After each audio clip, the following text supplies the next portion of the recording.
इस देश में जो जो समाज गरीब है, जिस जिस में शिक्षा कम है, उसके बच्चे ज्यादा होते हैं। मुझे तो इसका बहुत अफसोस हुआ कि मोदी जी ने खुद अपने भाई बहन नहीं किए। अगर वो गिन लेते तो ऐसी बेहुदा बात ना की।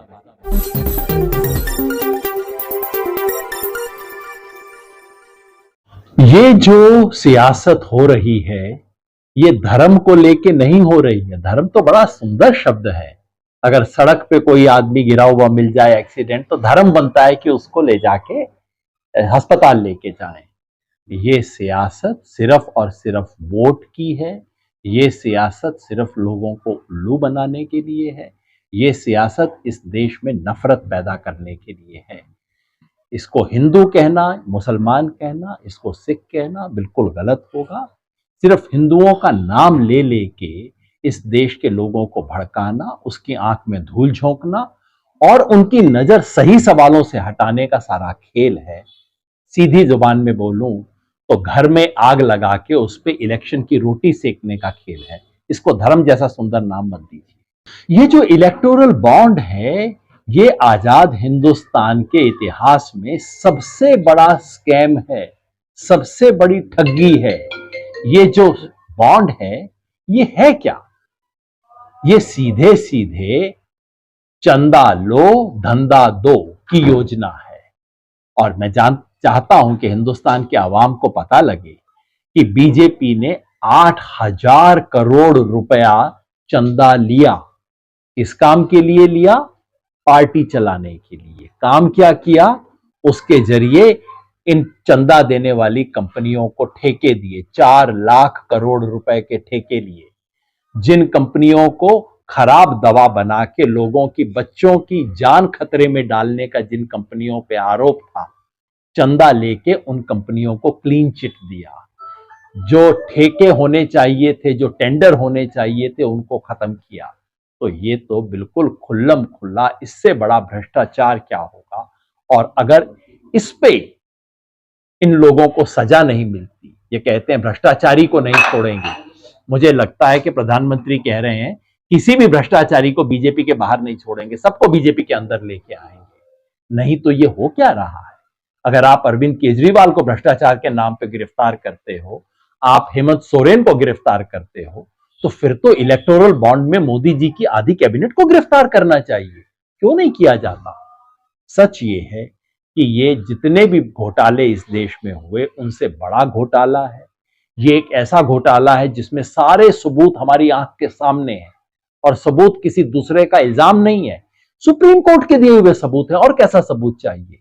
इस पे कार्रवाई क्यों नहीं होती? मैं तो चाहता हूं इनके ऊपर रजिस्टर हो। अगर इस देश में सीबीआई की, ईडी की हिम्मत है तो करे ना, इसके ऊपर काम करके दिखाए। वो तो नहीं करेगी, लेकिन मैं चाहता हूं पब्लिक इस सबसे बड़े भ्रष्टाचार की सजा बीजेपी और इनके सहयोगियों को दे। भाई आज की बात नहीं है, दुनिया में हमेशा होता आया है। अगर आप सच बोलेंगे, इसकी कुछ सजा तो मिलनी चाहिए, मिलती है। और मैं समझता हूं ये बुरी बात भी नहीं है। नहीं तो सच बोलना इतना सस्ता हो जाएगा कि हर कोई बोलना शुरू कर देगा। सच बोलने की थोड़ी कीमत तो होनी चाहिए ना। तो मैं इसमें मुझे दुनिया में हमेशा रहा है। दिक्कत ये है कि पिछले 10 साल से इस देश में झूठ का साम्राज्य आ गया है। अब जब प्रधानमंत्री सबके मुंह खड़ा होकर झूठ बोलता है, तो तीसरी क्लास के बच्चे को भी लगता है कि भाई मैं भी बोल लूं, मेरा क्या जाएगा। जब प्रधानमंत्री झूठ बोल रहा है तो मेरा क्या जाएगा। ये अफसोस की बात है। सच्चे लोग दुनिया में हमेशा रहे, झूठे भी दुनिया में हमेशा रहे, लेकिन झूठे आदमी को उठा के प्रधानमंत्री बनाना, ये हम सब की कमजोरी है। इसके लिए मैं उस आदमी को दोष नहीं देता। कसूर तो हमारा है जो हमने उसे उठा के यहां पे बनाया है।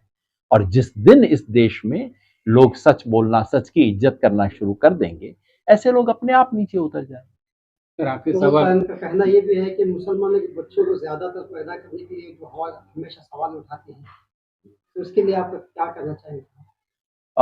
मेरा विचार है कि ऐसे बेहुदा सवालों का जवाब नहीं देना चाहिए। ये बेहुदा इसलिए है कि इस देश में जो जो समाज गरीब है, जिस जिस में शिक्षा कम है, उसके बच्चे ज्यादा होते हैं।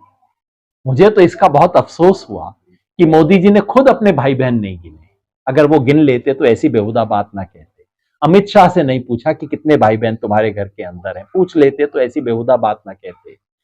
अपने माँ बाप को तो इंसल्ट नहीं करना चाहिए किसी इंसान को। मैं समझता हूं कि ये सब मोदी जी ने जो कहा है उसके पीछे नियत है कि इन झूठे सवालों पे चर्चा हो, और ऐसे झूठे और बेहुदा सवालों पे चर्चा नहीं करनी चाहिए।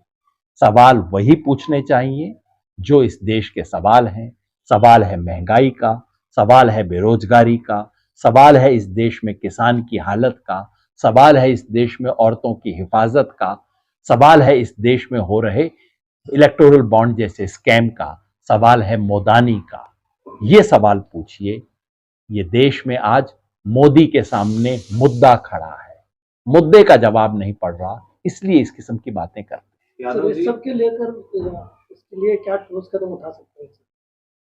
आज की तारीख में तो मैं कहूंगा और आपके माध्यम से यहां हुबली धारवाड़ के सभी नागरिकों से एक ही अपील करूंगा, बाकी लंबी चीजें बाद में करेंगे।